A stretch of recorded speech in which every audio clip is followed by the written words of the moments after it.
tokende lukunga bazosala rien bazosala baboko kuna libembe bazosala rien bazosala rien atozonga na changu bazosala rien bazosala rien. Merci, bon après-midi na binonion sur bakinois, bakinoises, bakongolais, bakongolaises, baignon sur bapona RDC pour la deuxième patrie na bango, bino bapaya mito makasité. Bapaya ba respecter bakolomboka. Na pesi bino mbote binonion sur des part et d'autres dans le monde et surtout ba diaspora na biso bozola na émission bakinois balobi dans les labino fort to beta biloko. Na beta biloko lelo nazana esengo makasi parce que nzambe a renouvelé souffle de vie na kati ya tosu Paul na kati ya foyer tosu Paul na kati ya peuple congolais bana masina bana bumbu bana selemba okaluka bana wapiso bana komina Kinshasa bana elingwala Kambumba na bakanyonso militaire au bozotala tosu Paul na pesi minombote je sali makasi munene ya FRDC amukete amunene moko bokoza na idete lelo tozo kabiso nyonso eteno général Makenga oya M23 FRDC abetaki biloko papa to ebite azoki na lokolo na loboko aminito assemblerie kazana Uganda azozwa ba soins ce qu'on a zoyé banano te niveau ba prière ba serviteur de Dieu congolais ndenge ba telemi est-ce obika est-ce que vraiment Makenga obika ezaka mutuna toyoki lisusu que non il semblerait ba FRDC le fait que non ba betaki biloko ba beti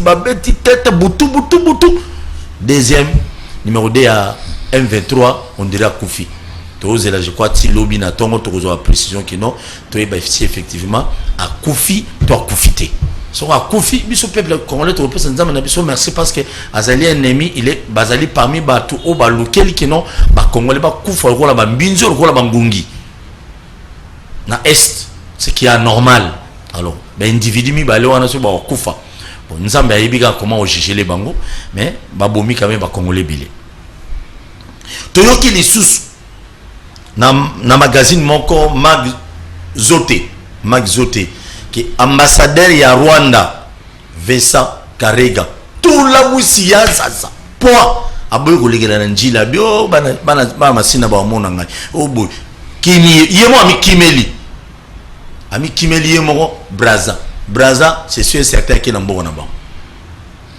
c'est ngoté ba konsi wanga lobité ono ndinga mabete to lobika ki non to yoki na magazine magzote ba lobi na biso ki non akimi tout la musia za kati braza ki akei baro bino ba Brazzaville lisu likola lisu braza Vesa Kariga za kuna lisu likola lisu très bien ngisani bituma oya esi ya mboka na biso bulu ekeza makasi pression oyo communauté internationale disait que on a tata mokonza mboka pour que a signé na M23 il faut biso population le peuple congolais to tia tata mokonza mboka maboko pour que a signé na bango toté maintenant on dit ma penate que moko antombolo fachi beta o signé na M23 ba yoka nani des criminels ba terroristes chef de l'état na biso bina ondima est-ce qu'à ondima invita au beta mabilo encore monter des pes Vital Kamerhe na to lembate ba quitter Vital Kamerhe mais mbongo côté ke yebanité to beta on a monter des pes to insécurité ya ville ya Kinshasa na olembate na ko lakisa bino lelo ba image o équipe ya émission ba kino ba lobby ya souciat ozana se ya Pascal wana o nyoko la batu et pas ya policier wana soki AC soki brigadier Mohamed azo torturer batu il semblerait complice na banani na bakuluna o bayiba batu biloko na poko wana ba protéger bon mona ba image wana lelo boza la brancher ya boza la brancher na na ça moi mise au point muki avant na présenter bino invité na biso musala pene ya député zalagani musala ya député ezali ndeko voter mibeko na assemblée nationale ba voter yango eleki na sikunion so eleki la rapport que non ba voter so ba voter mibeko wana eke na gouvernement ba ministre sectoriel nyonso nde mutu akolandela par exemple zobiloko ozwa biloko ase na otika au calme ozwa biloko tambola yo moto ndima na kisa okomika tambola yo moko to ndima total na campus na Tchad précisément mais individu musu ba keko na ba beti tout ba bandi ko accuser ba députés nationaux non ata bolobi na Tchad nzela ezati député te muto wasela bino nzela rozwa mbongo na ete toyoka ka 1 km c'est $1 million so député rozwa $1 million wasala nzela Tchad wapi député national rozwa mbongo $1 million pour wasala nzela Tchad rozwa wapi. Voilà comment biso ba pandisa musana biso za ko éduquer masse ko pesa bango ba information mo fiable et crédible mais tant yozo leka pour na ko accuser ba député nationaux qui non bango ba éli ya ba côté kuna ya Tchad bango nde ba ba ali mbongo ba sala ke logoté tout ça non c'est faux. Bon tout na ministre infrastructure actuel projet nini ya bana Tchad des akuna ça n'a rien à voir avec les députés. Ndeko besoin de voter na Kinshasa pour kinde bongo te foko. Très bien, maître Pinda Richard. Boni. Bien. Moi na chaka lo bona litama na mdozo. Congo te. Congo na Rwanda ndi to bunda. Matama mikomuki. Ezaka bitumbo to bunda na Rwanda. Ndena okebeti masolo na bi karega. Ese lisasi mo go tana ST kuna zuika na lo pim mazangi ninga okendo kokataka akinga mangote. Ekozala na ngopete zala na ngote. Wana balle perdue. Balle perdue. Olobana na bete kwa balle perdue. Banana est kuna tie 4. Ezala na na magika ga ngongi te babeti kana est. Merci au moins Général Makinga Babi il est sérieusement blessé de Toyoki, il semblerait qu'il est sérieusement blessé numéro 2 naé tout la musia za Koufi akimma on a dit so qu'il fait le tour dans l'eau là. Il y a frontière exacte organiser afin pas bien en purgatoire pour ba examiner moi dossier mais il y a les ramba balamo pour ni na ofandaka musana bango zalika ko chaba congolais mal à l'aise ko boma ba congolais ko violer ba congolais ko boma ba na classe ko détruire ba école et puis longa et sala nga pasi mingi zaka communauté internationale ba fandaka ba elo moti o ba elo moti talaka blongo sala bien te yango talaka ngana bigeno o moni po gero ici là nga mona gouvernement te na mona pe faire des cités doit faire des ça musana gouvernement ça musana mais nga na mona plus population pour muta banga la population lokola ko le kazati c'est-à-dire que communauté internationale banga la population makasi yango mona ba utiliser ba tout ba contrôler médias pour ba côté bino information ya lokuta na mutu pour ba manipuler bino pour que bo atteindre beaux en éveillé pour ce beaux en éveil to la muki omoni kande to ka ba to bazonga lo ba blague na moni ambassadeur ya state a tweeté na Twitter tant ba congolais ba komi ko tirer sur lui à boulet rouge. Hein? Ambassadeur a changé langage. Et puis, sur les déclarations à Bango Moussou Bima qui oh non, Tozo ko signalé présence à la troupe, Tozo constaté présence à la troupe rwandaise sur le sol de la République d'Antilles du Congo. On appelle ça distraction. Et c'est que là, on va le baquer. Donc, tu constaté présence à pour avoir des conséquences, tu sanctionner Rwanda. Va sanctionner T. Au moniteur NCC contre les Banyamulenge, OCC, et ainsi de suite, tout ça. Au monde ambassade d'Allemagne, à Télémbalamoko, non, il ne faut pas stigmatiser, il ne faut pas ceci. Non. Yo quand il pas n'abisso bateau va coûter plus de 10 millions à baba tout. Et le but que tous ont encouragé que nos Banyamulenge non pas du tout. OK? Mais pourquoi ils n'ont pas réagi? Bazo réagir regardez voilà.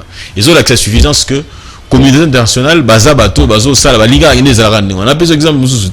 Ezali que Mandukyo bazo tinda ba pays industrialisés on les tinda France, Belgique, Allemagne, UK bazo tinda na nani na Mandukyo bazo tinda na Ukraine. Obi yé penze comme na Ukraine pas. Après Bungi et se retrouver dans l'Afrique na bi magicien na makasi. Ouais, ça il penza braka na bra beti na pas et Bungi maman na Ukraine et le pum et se retrouver na Est et RD Congo. Ils savent ce qui se passe. Ils sont informés de ce qui se passe. Ok? C'est quoi le problème de la Zanidi? On nous distrait sérieusement. Par qui? Mais par les médias internationaux. Ouais. Par la communauté internationale. Mais le problème c'est quoi? Qu'on a pu bâtir des moyens, bon, bah, médias n'ont pas besoin de ça, ça. Et bon, tout le monde, tout le monde, soit mon iPhone a tiré si mettre Sinda, mettre Pinda plutôt pas, ça moins $10, $20 suffit. On distribue bango, on distribue bango à Chagola, to ya manga ngana. Avantage na zala mo chez za ngana. Bona ngala belo msunga peta na ya mutachinga la teza bolingo Congo. Eza pe musala ndongo salat. Il n'est pas nécessairement dit que faut recevoir quelque chose. Ba bité que nous faut travailler penanzala. O ya rapeta on tika bana non. S'il faut que le Japon le Congo peut faire un motivation à la bilo. C'est ce que j'ai dit. Je suis d'accord, mais à ce stade ici, on a tout le monde. Azape na quoi puis à Rwanda te le roi boni kana accompagner le monte. En principe, il devait réunir ba médias ya Congo ya boni ke bazana pignon sur eux, les bino so tout ça fait petit bino non en tout cas awa ezaboué et c'est ngeli bino bobe ta masolo ya boye mais information toujours pesa bino boye information zo tambolaté information zo tambolaté même attends makambo zo le na terrain au moment là ouais abeti boye ainsi de suite mais qu'est-ce qui se passe? Donc, nous sommes pendant une situation de guerre et c'est ngeli ba média wana ainsi de suite tout ça celui qui n'aide pas la République qui joue le roi de et le jeu plutôt est Rwanda. Il y a un homme qui il joue le jeu de Rwanda. Je ne suis pas sûr. Non, mais il y a un le but. Ça y est, besoin sur tes tailles. N'a la bine a mis tout ni. Patrick Mouya, j'ose jouer. Eza ya Congo, à ça une sortie médiatique na CP la na TV5 na RFI. Hein? Na CP la sortie médiatique on a makasi. Mais si qu'on faut qu'on relaye qu'on passe cette information dans les médias aux tout ça pour amener va beta kama solo ya Congo. Mais pourquoi se contenter seulement de ça? Est-ce qu'il n'y a pas un budget pour ça? Pour arriver à le faire. S'il n'y a pas, il faut créer de manière à ce qu'il y ait un budget pour ça, nécessairement. Oui, parce que je l'ai toujours répété, Nazana ba message Bilo ko le kana nani na Rwanda kuna pona bango keno ba médias même les réseaux sociaux nyonso baza contre biso bazo tumba biso médias au moto ba conflit na biso ba règlement de comptes ba médias aux approches à la muka bazali ba récupérer oui o baza pemeni ya IDPS o ya PPS non ça non ça OK au moment limisa na pardon le lomo na ngina besa boy le loboy Soki baïba katibiso eteni ya mboka. OK? Et qui na Rwanda. Qu'est-ce qui dit que eteni oyo tika le ozara Congo? On ne sait pas. Bato ba kozara bito la Congo pour ça tamsu Congo ya soni. Ndeni pays mukelo ko Rwanda ko katibiso eteni. Ozoma ba changer pe Congo. C'est-à-dire que nous risquerons de perdre même ce Congo que nous avons ici. Yango pona yango esengeli Martin Fayou. Mozito kutu n'en parlons pas pour yazo pesa déjà position na Union sacrée. Non, union sacrée. Azo pe sa position na république, azo sala ba proposition, que tous les ko sala boy. Tout sala boy. L'essentiel est que azo le ba pour le Congo. Ozo mona. Nani lisusu. L'autre là c'est un aventurier wana. Duye kuto le bilo moto. Depuis fana le bilo moto. Aventurier wana oya papa ceux qui juif, maman. Mais au combien aventurier t'es quand même maintenant. Nani, na binga. Oh, je l'ai tant comme Ngate comment vous êtes so tangi de te et comment vous êtes je veux ça je te le pas dire bien comme une aventure te la vie aventure voilà comment mon on a sauté on a tout comment ngate comment vous êtes la vie aventure voilà OK yo tu pas conseil pas na ba mike to ke meta bilo et le moto le mumba tira pe ba la miketi le mumba tira ba la miketi moi na moto na moto ka po meza gi le mumba moto na wewa mais ils ont chouette makite ils ont chouette le côté et là le soir le côté c'est moi et puis pour les aussi ngem ça va ndongo mswa tamba wana parce que tu tu mama lumba you know mama mama wa famille c'était volé merci beaucoup na pese mbote gi le mumba je te sali gi le mumba na ça on va dire voilà que biso to ndire famille ça wana donc telino zomi lino comme il est le score na Kinshasa lino comme ya Kinshasa mungu atombolo akiko zwa ngo déjà na report je pas ça quoi ba dit peut-être on dit bananzela on dit bananzela OK bananzela ndi bananzela niveau national lino yi déjà parti très internet communauté internationale basée sur la pression sur le président de la République pour que non ayo kanana ba M23 mais M23 on déjà général sur ma kinga FAB sa bêtise de biloko kuna pouf ala kuna déjà deuxième personnalité to éviter hein sous déjà koufi to éviter mais bon fêter non yeso akufi non ta kufa kaka oh yeso akufi non te akufa wana pena la kile pena mabia kufa wana ki congolais désolé mais congolais soka akufi te akufa kaka moto en fait molimo ya la faucheuse la faucheuse akuta ne penda kata penda kufa si zela avant de kota ma communauté internationale tu as besoin photo Kariga si Riolo Massi Vincent Kariga tout le monde s'y azaza et ça signale moi faiblesse à Rwanda et ça signale la faiblesse à Rwanda ambassadeur na biso yewana donc ce qui ambassadeur ya Rwanda ya bisote ba Kongola bo raté ya Rwanda yango ba Kongola bo bon toki kaka et là nga bisa bo ndanga ba bo soki réellement Kariga a kimeli par Brazzaville et que abimi ce qui voudrait tout simplement dire que ban elo ba préparer à Kinshasa Yamabe pour nani na loba elo on a lobby monde fonctionnera na ba intérêt c'est-à-dire que Toroki lelo Tshisekedi akaya kutani na Sassou Basimbani a dit mon fils, ça ne veut rien dire. Pourquoi? Parce que les lobos bobo sanaté, moi na Sassou faut remplacer Sassou. Pour Sassou ça lembi. Ozomona. Claudia Sassou. Tout à fait. Peut-être Claudia Zali et Christelle. Christelle ne faut remplacer. Alors. C'est comme au royaume Garate. Bon, on est pas cop là-bas. On est allé. Yabiso Simbata. Attends, on t'aime la fachi tika blogano. Ah, ma roya mo ezate. Chimso Simbata. On t'aime la fachi ngala. Non, mais pas. Courage. Toi tu dépêches. C'est quoi bon tout le monde? Ils ont démocratie. On a chef de l'État. Alga sala mo na ya atemi bien fachi tika no fachi. Voilà, vous bien ça Kabuya. Pour une personne congolaise. Tu peux comme président de la République. Achaté Kabuya. Et achaté. Il peut comme candidat président de la République. OK, c'est bon. Et ngapé na ko komate. Et pour ni mwana nayi. Mwana n'est pas ko bimane pe candidat. Ça de faire Shadari. Pourquoi pas Tcha Kabuya Shadari? Pardon? Mais pourquoi pas Tcha Yoza pour Kabuya? Non, je l'aime beaucoup. Mais si tu l'aimes beaucoup, c'est quoi? Je l'aime. Et ça c'est tika. Comment on va bien arrêter ce qui n'a non abouté. J'étais sans abouté.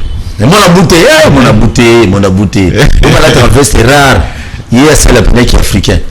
Ah, mais ça je suis tu évolues si quoi. Mais ça je suis mais t'as biloko tika bon on doit voilà que nous et cause à la dangereux pour nous, c'est-à-dire qu'il serait en train de fomenter un coup à un moment donné boyo kata même dans les réseaux sociaux batu baza ici ngal ba information des GTT, c'est-à-dire que mes services de renseignement de vont approcher batala qui sont réellement à ces endroits là pour savoir s'ils sont réellement congolais ou s'ils présentent une menace. Ça c'est le premier élément. Deuxième élément, Tolobara Tolobi que nos commandants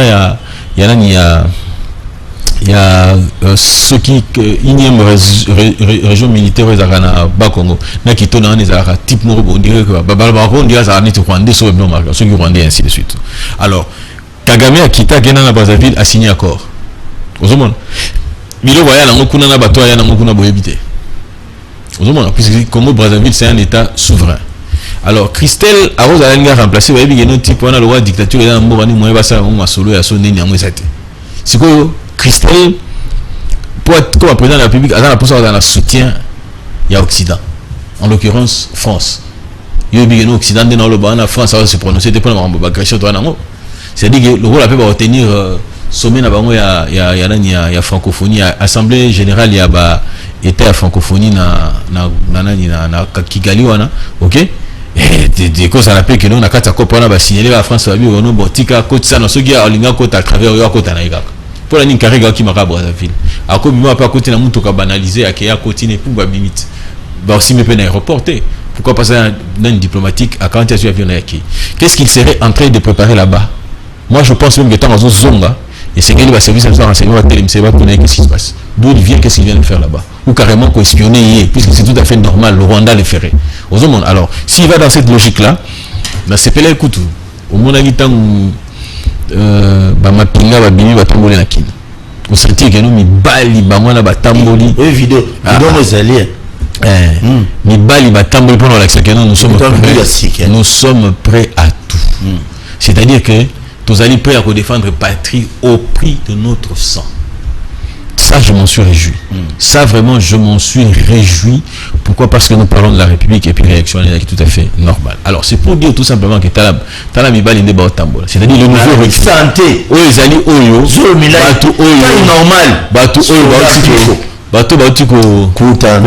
Recruter Siko. Et lorsqu'il marche comme ça dans la ville, ce n'est pas en vain.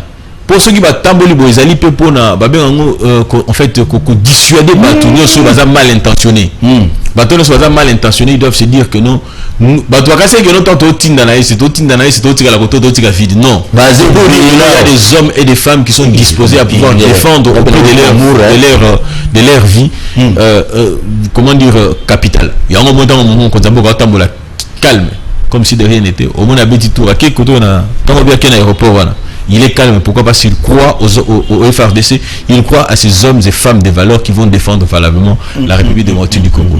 Donc c'est pour dire que oui, mais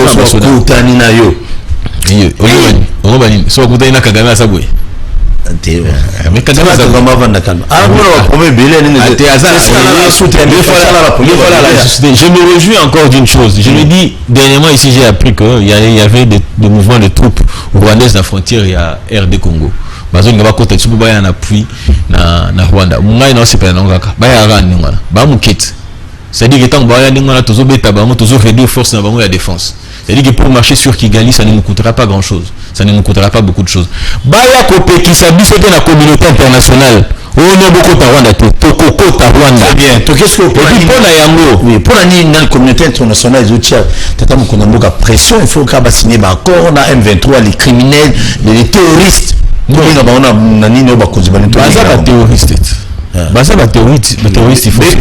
moi je pense que Naï ça me fait mal parce que nous avons aujourd'hui 12 millions de Congolais au Bakoufi.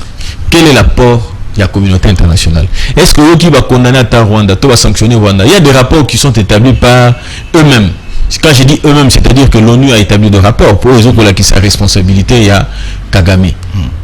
Mais pourquoi ils ne le font pas? Mais ce qu'Otali Charles Onana, un Camerounais qui a écrit un ouvrage qui ça commente ce que Bilo Kouanemati. Alors là, que non, les Américains, ce sont eux qui sont à la base de ce qui est arrivé. C'est-à-dire que les Américains sont arrivés en RDC. Non, au Rwanda d'abord. Ceux qui sont à la base de ce qui est arrivé au Rwanda. C'est-à-dire qu'ils soutiennent Kagame dans ce qui arrive chez nous.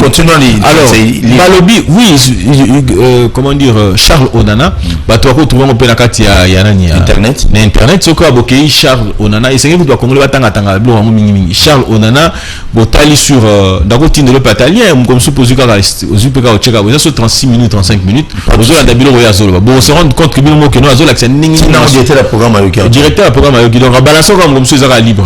Alors alingo le baboni alingo le baboyi incitation dans la catinete cop pardon c'est bilo incitation ils en a catinete incitation na nini papa kenan te to le balance incitation za nini ngoro ba Hollande biso makasi net biso boyo service boni papa incitation eza na nini ba service ba Hollande eza poto tomber na piège na bango te et logo eza na nini et poto tomber na piège ya communauté internationale te au montant muza bandaka lobi boy boum c'est pays mbala moko talaka pa na biso aboy bango mo ba créer abiro na bon Kagame on expérience de on a le bat qui vous a dit que Pierre Onana c'est ça non Pierre Onana te et plutôt Charles Onana lobi boy atuni amituni lobi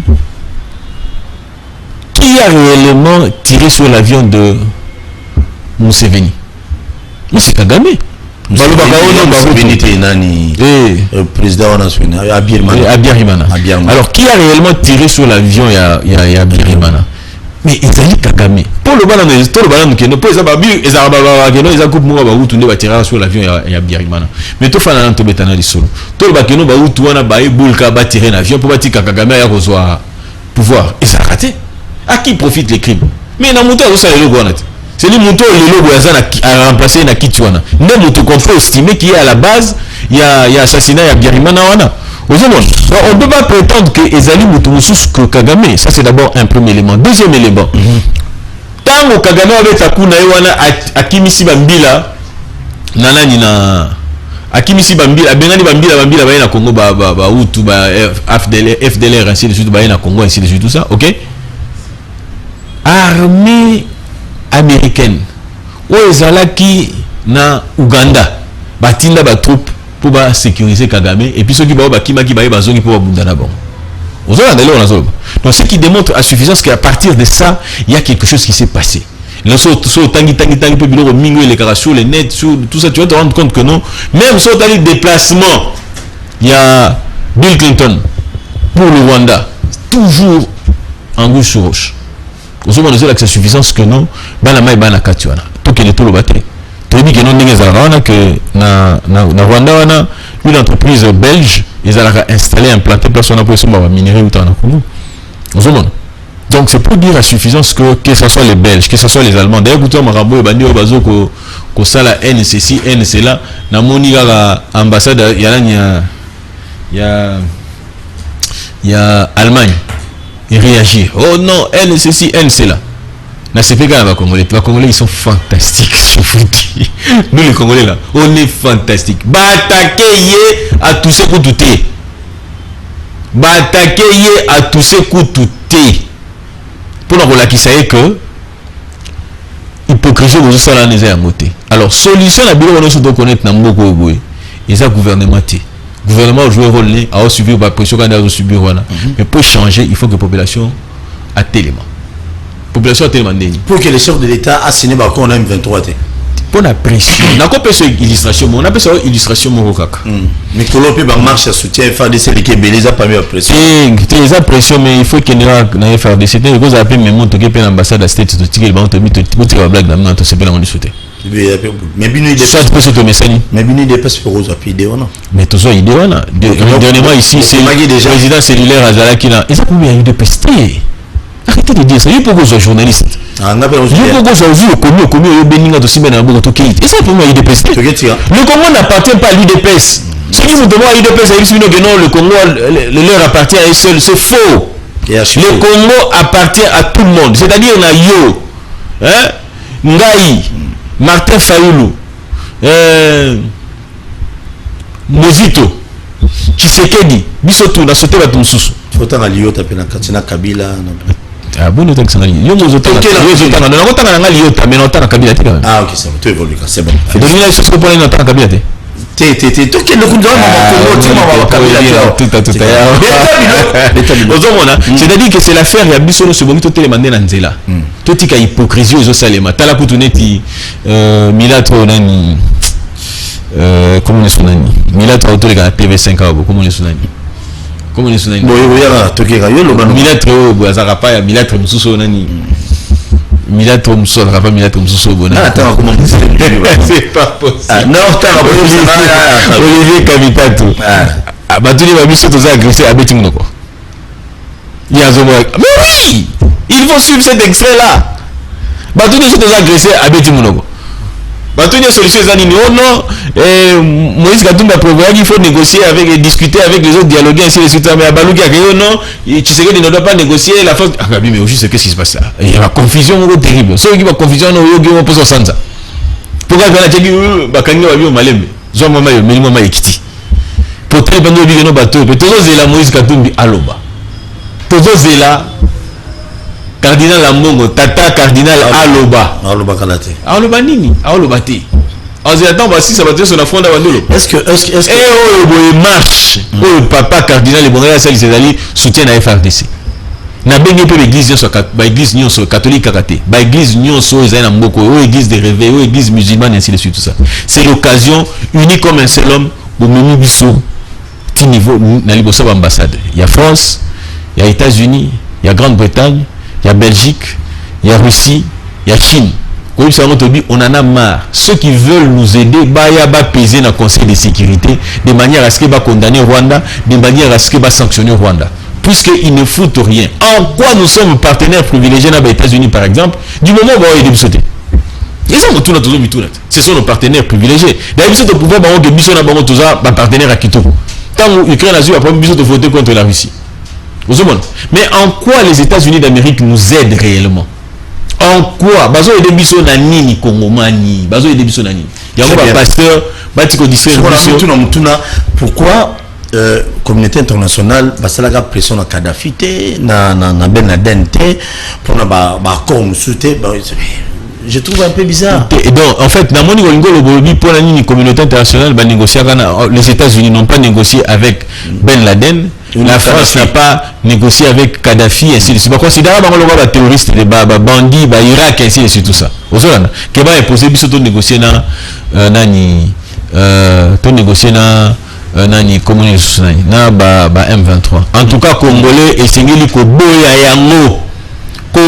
yango Tshisekedi a dit que ana confiance à biso il y a population Tshisekedi a dit que population zo kenena nzela mais to pesa Tshisekedi maboko ya ko boya M23 to bimi pena nzela to boyi nanko très bien Tshisekedi a dit on va mega pe signer accord mo le moté so ba ina loyenge a so na ndimide ke mu ko tombola ko mu ko tombola ko lo bateme keba ba ko sale pression alinga ba olia ile ko baliaka musée Ozomon maintenant ce qu'on peut estimer ba ya été sécurité sur la population yango na insister pour dire que non pour que les choses changent dans ces pays pour mettre fin à la guerre aux à l'est wana tant que na Rwanda to beti tour l'ambassade à state tant que l'ambassade à state to beti tour l'ambassade à Grande-Bretagne tant que to l'ambassade à Chine to l'ambassade à Bible bilon de dirigeant mboka mokili bilon de décidaka to lingi bo mettre fin bon le Rwanda ça une semaine masolo en civil. Merci beaucoup mais Moïse Katumbi tu te je crois Kalaté on a après-midi on a dit Atika Aventure mais yo kanga na Atika Aventure yo kanga na biso mobalo il faut équiper armée na biso alibini non Atika distraction et puis Atika distraction akena ofunda biso pa ba shift awo kende lelo to ofunda Rwanda pa ba shift donc il a que funda Congo mais il est incapable d'aller accuser le juif les Rwandais pas les juifs. Il dit que les juifs ont une influence à monde. Donc pourquoi dans le pouvoir, il est prêt à aller accuser les Congolais. Le lobo, il est incapable, il y a aucun de Kofunda, Kagame, pas les juifs. Pour moi, entre guillemets, pour la bien entre guillemets, pour te douter à tirer l'autre. Merci.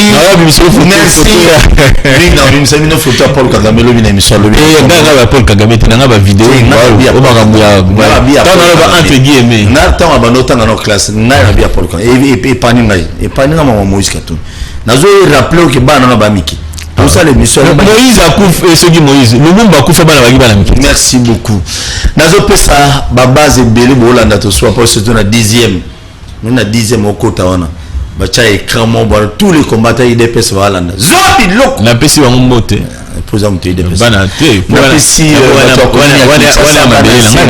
désolé bakunzi balobi comme Nikolo to na tamo bulu ki mo to chat téléphone ezate mais ba sujet mususu to mais ba mission nyonso ata bu bandi ndenge ni bo siko ba ko FARDC bo siko ba est de téléphone bo zela mu pepo eleka mais le message je tinda message non les amulaité babandi kutinda waouh merci autant à 5 ou 10 messages insécurité dans la ville à Kinshasa non Kamé non les lots tombent vide état de droit qui est dans mon pays yoka zela zela nanzo kokatanate ça mbeto bilo bien tala pino mo deblenga caméra qui mbongo zongité moyibi ayebanité bon état de droit na lingi d'abord yani personne makufa oui on peut prouver que en fait l'état de droit il faut d'abord te bailler au mot on peut s'appeler un exemple pour arriver à comprendre le mot na la bateau ba condamna en fait ba la qui c'est même culpabilité Vital Kamerhe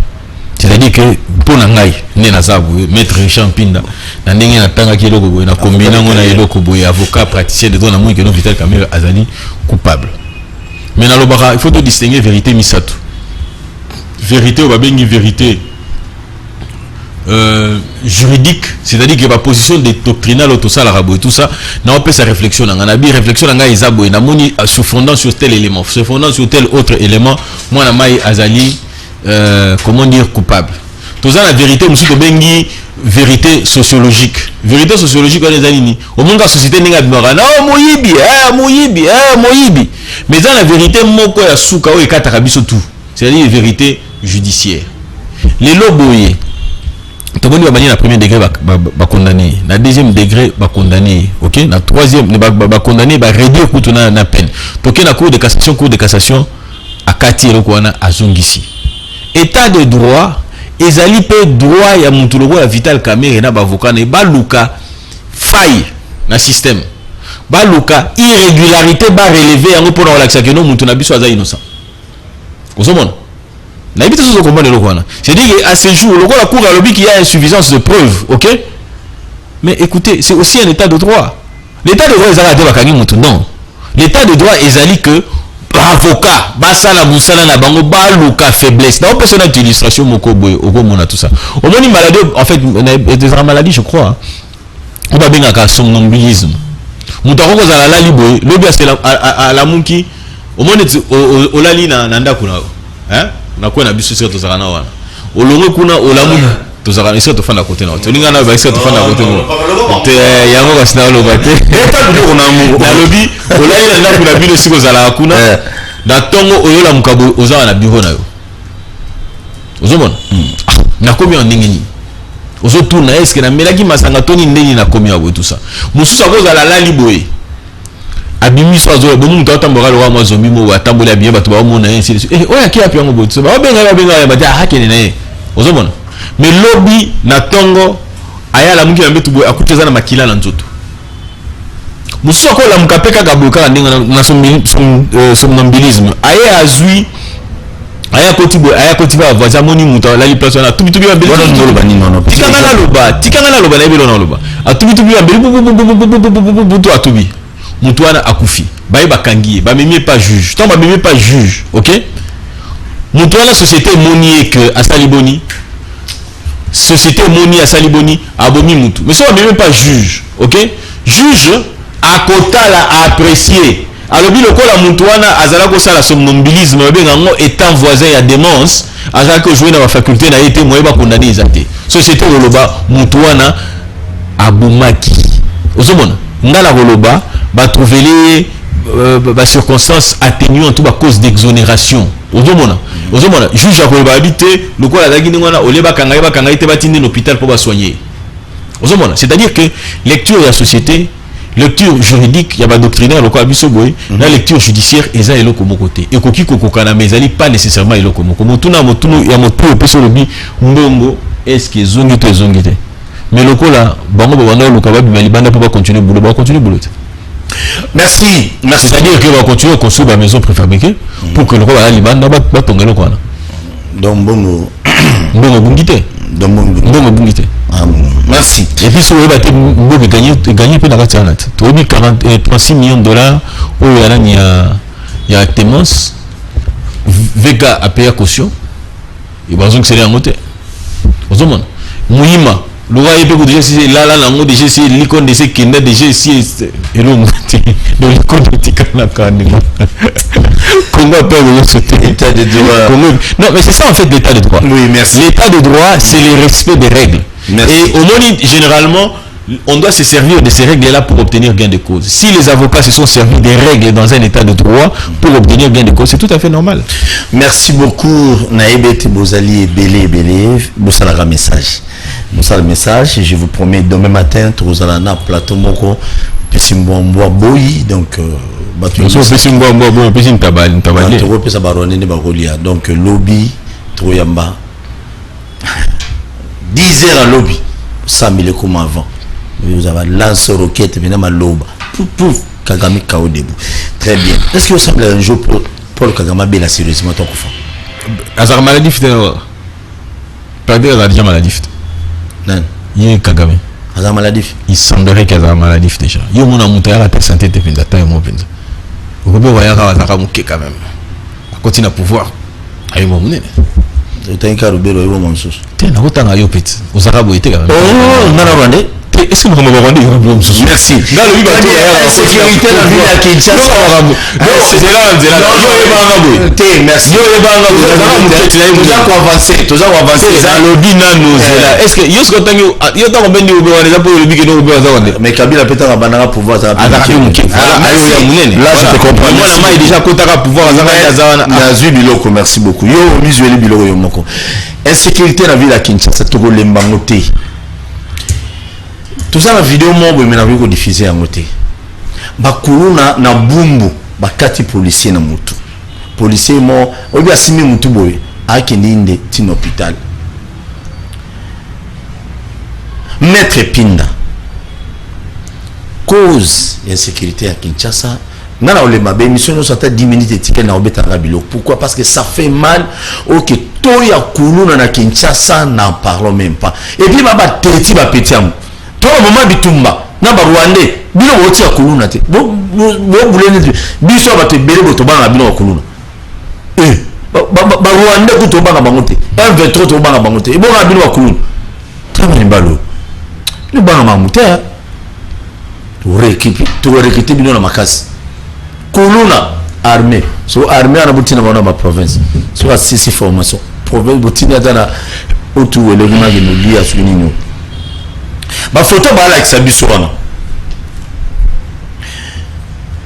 ma photo wana nde je ne sais pas les après souci à tolobaka chaque jour na émission au besoin makasi souci à to wana nde zali souci à ya ba problème ya misère ya galère na masina Pascal est-ce que Pascal les ali Pascal ya ngwana souci à to wana commandant na komone Mohamed le tout puissant donc lui c'est un intouchable Dieu Mohamed wana eza marché qu'est-ce que ça Pascal la Pascal mais elongine zate Mohamed te Mohamed bon tele c'est elongine zate ala ta ku teni ta ki budi ndo sur la maite mais c'est bizarre azoka na bato on a arrêté ceux qui baza effectivement l'élément la police on ne sait pas ils torturent les gens sérieusement là-bas toloba kulu na so ayibi na se wana sa Pascal wana na boulevard kota so de muto ayibi akimaka na compte bato wana akimaka kawana so akomi wana za ambassade ba okanga yeti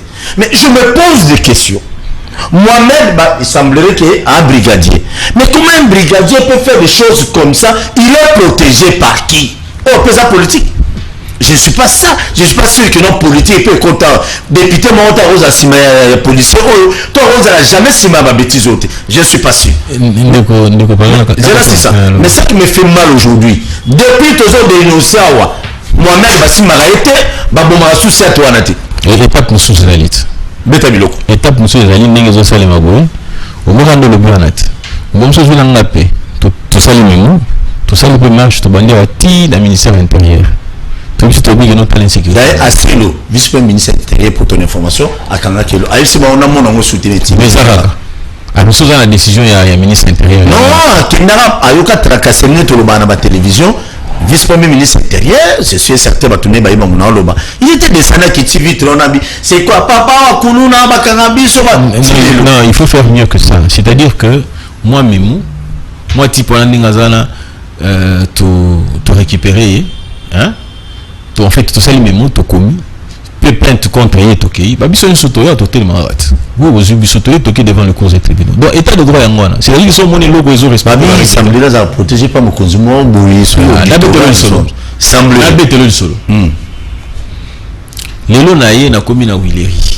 En fait omoni comment on appelle ça? Baba cha image wana batu bamonaka bakanga monde des arts bakebinga na mutu wana na batolo na ye eza na dame moko policière aza place wana zoko réguler nzela ainsi de suite monde des arts kaka siko tanga cheboye mituke telemat mutuka moko ye jipe ye pene tambole komiti na liboso na ya bi oko bouger ata mokete ozolanda oko bouger awate pourquoi comment tu es arrivé ici na télé misipo mituka boyeleka et bon ko télé abando pesa pesa mikanda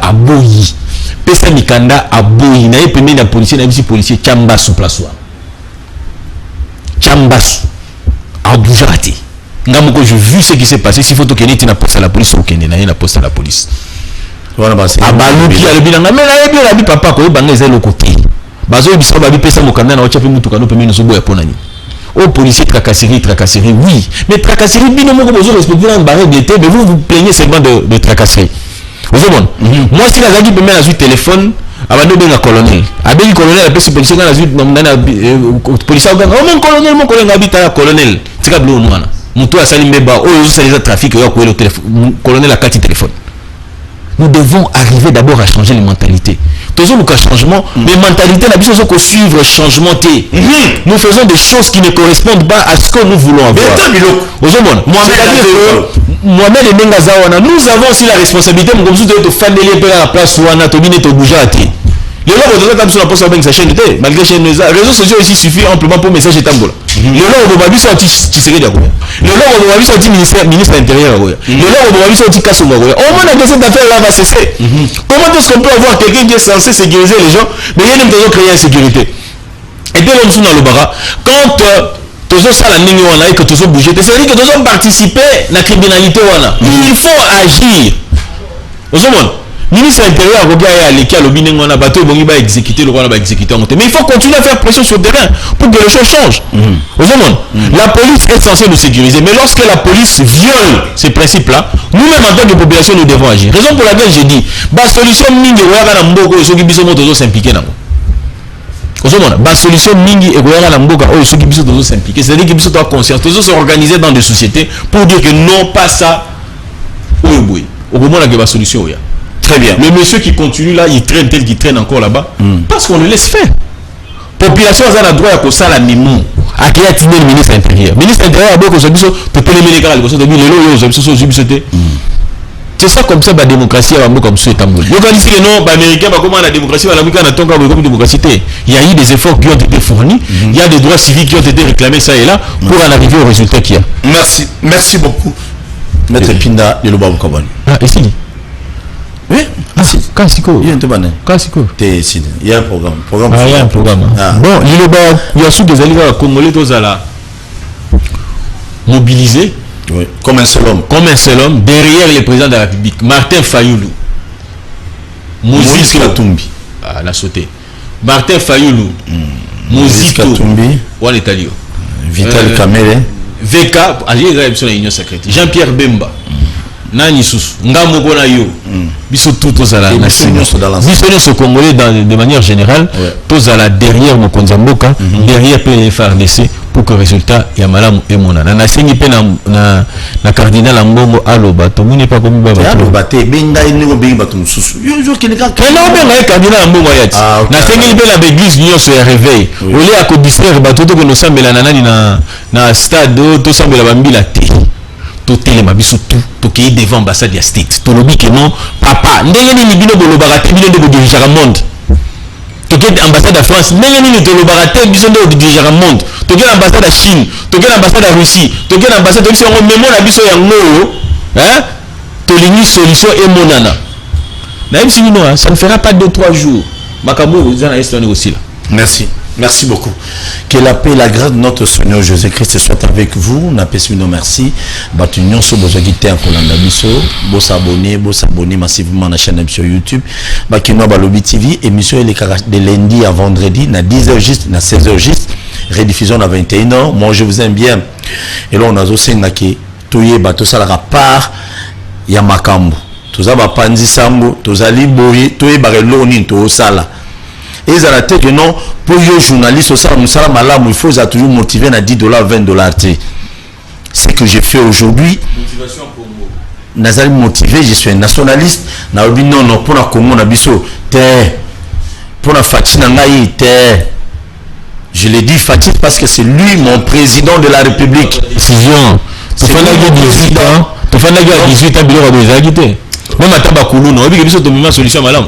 C'est ça les sous-kabila Bakoulou na wanda c'est le rotetika na c'est le Bakoulou na ndio bazana na tout malamu pour la régime na bino Congo wa merci beaucoup donc biso ba pandisa to sa musala to zela ba pesa biso mbongo te iza malamu te to yeba député musala neza nini ndenge dans ça l'émission il y a des milliers de personnes bazolanda to soit Paul na maître Pinda Richard Togo le baté que non député na bino voter par exemple na lingwala on a le kunga asala binoni député au salani même si tout le monde a député basala ba pont basala ba nzela basala ba boy basala boy et vous en pas volonté na bango tete zela na le mongo député a un rôle beaucoup important vis-à-vis du gouvernement. Le gouvernement a un programme mutu a comment dire enterré dans un programme on est allé député c'est-à-dire que ce qui nzela était limité et ça limité.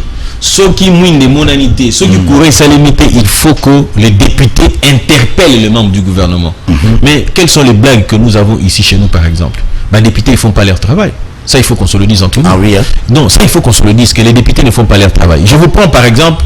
Mais ça va mention sous Babeng, ça va député, nous sommes à l'Assemblée nationale, il semblerait, Mbosso avant de la Rabani, nous sommes à l'Ingababeng, ça va... Mbosso, mais non, c'est le président de l'Assemblée nationale. Mais Gaza, il y a député. Mais ça, c'est pas dire que les députés vont se boulot dans le côté. Ok, ça veut dire tout simplement même Mbosso, ça la boulot, s'il faut aller dans cette logique-là. Alors, qui peut boycotter la séance?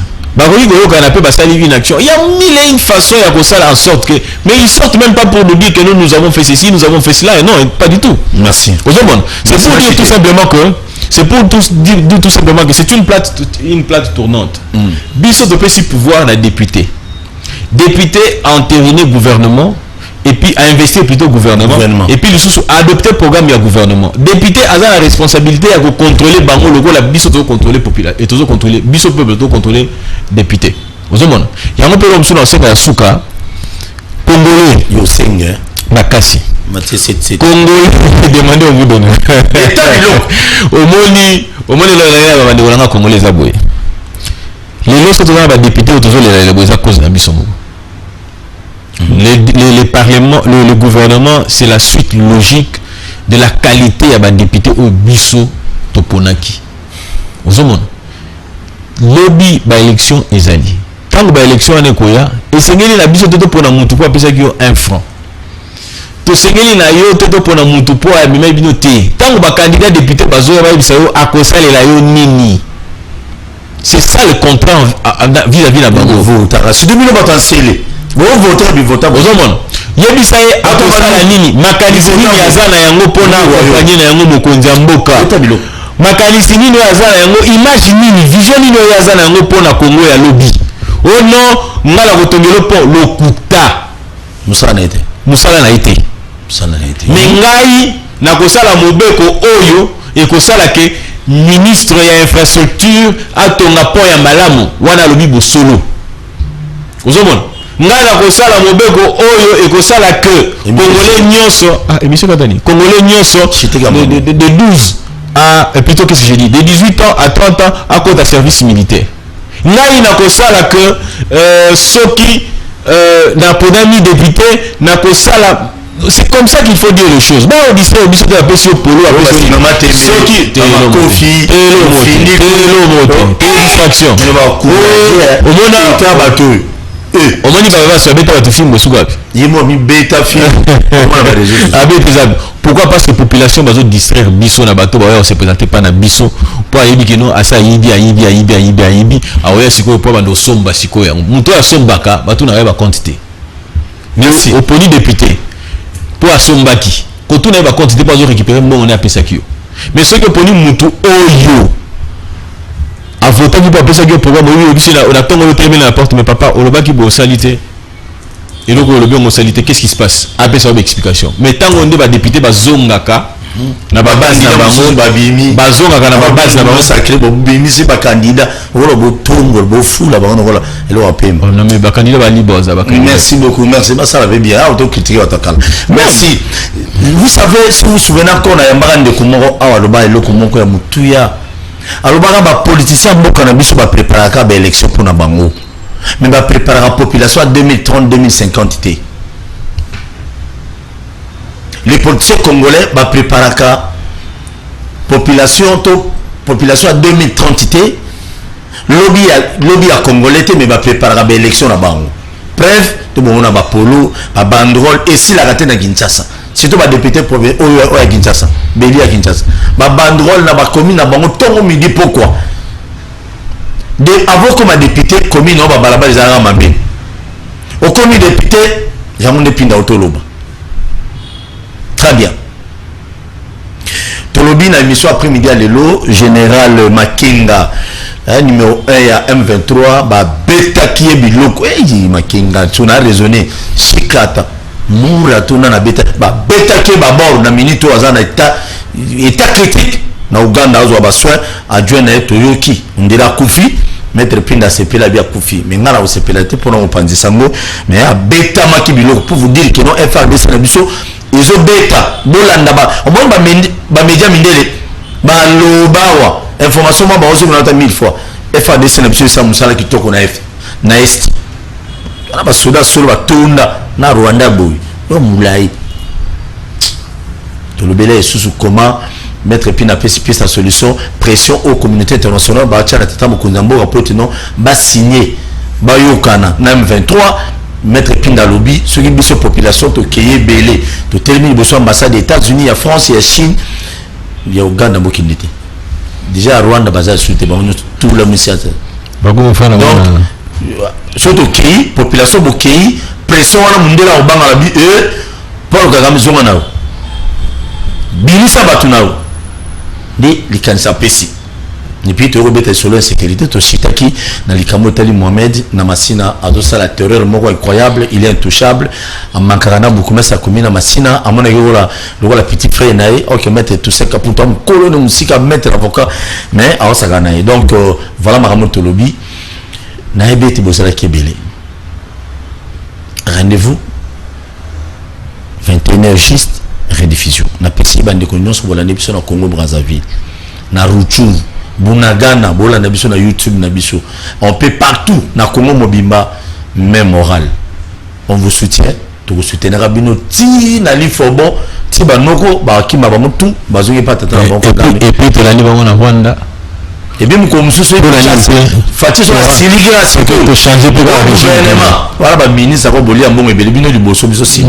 ya bone wala ba ministre emelo ba ministre yoka te si la ngo ya suka pardon ya suka sama le compte de liboso sama le compte ministre à défense ko la mtasuka tika we tika yogelo mona ngaloba sama le compte mais ba député ba sama pour la non tout ça la part des choses pour la même moi lobby que non bazo ba député na ba sénateur ba pesa bango manduki ba ke no bunda non député sénateur Moussa na yango ezako bunda te Moussa na olia mo Congo te Moussa na ezali ya pardon s'il te plaît Moussa na ezali ya ko bongisa condition ya bambila ba ke no bunda ozomona mbila après ta serment ya ko kufa ya ko travailler sous les drapeaux mais ce n'est pas le serment ya la député pas le président il y a dans un front bazo qui nous a tala tala batata mo konambo na biso ana ye ana kaya diplomatie